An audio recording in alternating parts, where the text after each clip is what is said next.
كده يابا.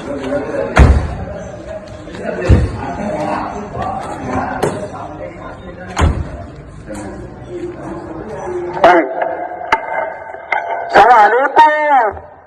انا جاي اشاهد المطبعة اللي بيحصل معايا يا جدعان. ماشي بدون ذكر اسماء كده.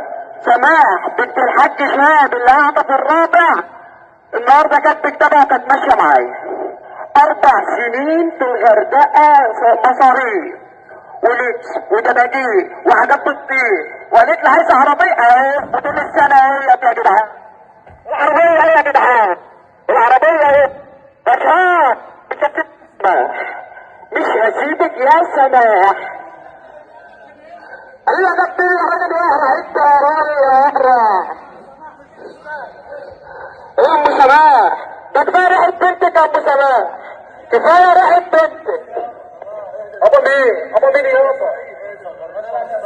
بقول لك ايه؟ اتكل على الله يابا. سماح بنت الحاج شهاب بتشتغلني، خلتني اريال يا جدعان. يا عريس انت اريال؟ هل انت اريال؟ سماح بنتك كانت ماشيه معايا قدام العريس، قدام العريس. فاتت قلبك شفتك يا سماح. ايه عربيه ايه بتاعت وقلت له بنت خالتي بتركب عربيه ايه طول السنه ايه بدفع لها انت 6000. يدفع انا دلوقتي يا راجل اهرب وانا نضارين وقطعها بتاع السراير. لا بقول لك ايه ده انت بنتك ما بتستحملش يلا. واي حد هيجي انت بقى هيكتب الجواز خطير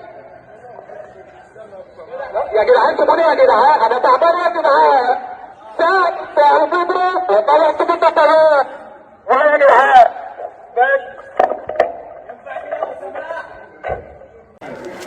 اي حد هيجي السماح هبوظ لكم الجواز. خلاص يا صاحبي. في 160 جنيه يا ابو سماح. 160 جنيه مش هسيبه.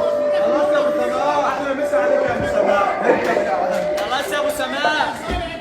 160 جنيه علم يا وسخه. خلاص يا باشا خلاص. في بوار يا جدعان، والقهوه كلها شاهده على اللي بيحصل، والرجاله دي شاهده كمان. امين. يلا يا عم اتكل على الله. اي حد الجواز ده باظت كده ابو سماح، كل مره على كده بتتقلب.